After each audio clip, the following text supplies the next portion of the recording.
Lyca மற்றும் red giant movies தயாரிப்பில் பிரம்மாண்ட இயக்குநர் சங்கர் இயக்கத்தில் உலகநாயகன் கமல்ஹாசன் நடித்த இந்தியன் 2 ஜூலை 12 முதல் உலகமெங்கும் திரையரங்குகளில்.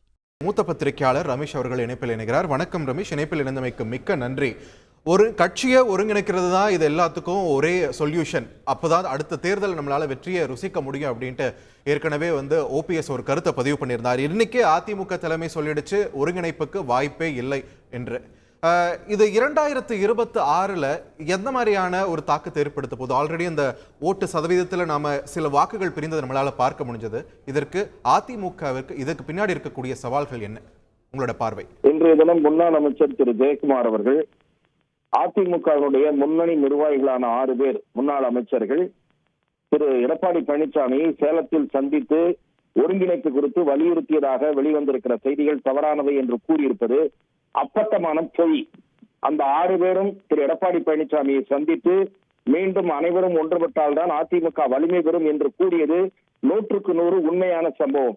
அதை மறுக்க திரு எடப்பாடி பழனிசாமி ஜெயக்குமார் மூலம் மறுக்க வைப்பதன் மூலம் அந்த இணைப்புக்கு தான் எதிராக இருப்பதை மீண்டும் ஒரு முறை உறுதிப்படுத்தி இருக்கிறார். இதன் மூலம் அதிமுக பெருத்த பின்னடைவை சந்திக்கும்.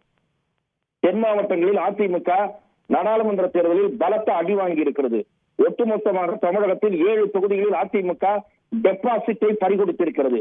இந்த பின்னடைவுக்கு காரணம் அதிமுக பலவீனமாக இருப்பதுதான். இப்போது திரு எடப்பாடி பழனிசாமி கட்சியின் அதிகாரம் தன் கைக்குள் இருக்க வேண்டும் என்ற ஒரே காரணத்துக்காக இவர்கள் உள்ளே வந்தால், குறிப்பாக திருமதி சசிகலாவை கண்டு அவர் அஞ்சுகிறார் என்பதுதான் இந்த நடவடிக்கை நமக்கு உணர்த்துகிறது.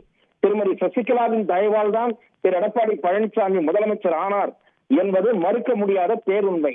ஆகவே திரு எடப்பாடி பழனிசாமி அவர்கள் சார்பில் குரல் எழுப்பி கொண்டிருக்கிற திரு ஜெயக்குமார் மற்றும் 1-2 பேர் தான் எடப்பாடி பழனிசாமிக்கு ஆதரவாக இருக்கிறார்கள். கட்சியில் பெரும்பான்மையாக இருக்கக்கூடியவர்கள் மீண்டும் அதிமுக ஒன்றுபட வேண்டும் என்றுதான் விரும்புகிறார்கள்.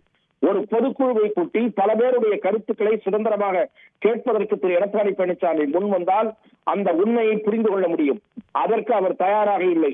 கட்சி தன் கைக்குள் இருக்க வேண்டும் என்று கருதுகிறாரே தவிர பொது நன்மையை அவர் சிந்திப்பதாக தெரியவில்லை.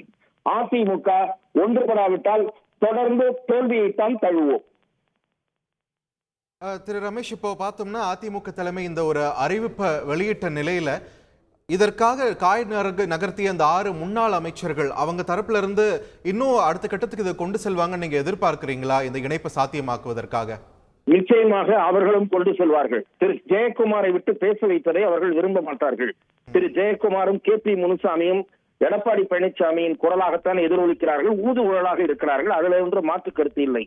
ஆனால் திரு தங்கமணி, திரு SP வேலுமணி, திரு நத்தம் விஸ்வநாதன், திரு KA செங்கோட்டையன், திரு CV சண்முகம் மற்றும் KP அன்பழகன் ஆகிய 6 பேரும் தமிழகம் முழுவதும் இருக்கக்கூடிய பலருடன் பேசிய பிறகுதான் இந்த கருத்தை எதிரொலித்தார்கள் என்று நான் அறிகிறேன். அந்த கருத்தில் அவர்கள் உறுதியாக இருந்தால்தான் கட்சி காப்பாற்றப்படும். லைகா மற்றும் ரெட் ஜெயண்ட் மூவிஸ் தயாரிப்பில் பிரம்மாண்ட இயக்குநர் சங்கர் இயக்கத்தில் உலகநாயகன் கமல்ஹாசன் நடித்த இந்தியன் 2 ஜூலை 12 முதல் உலகமெங்கும் திரையரங்குகளில்.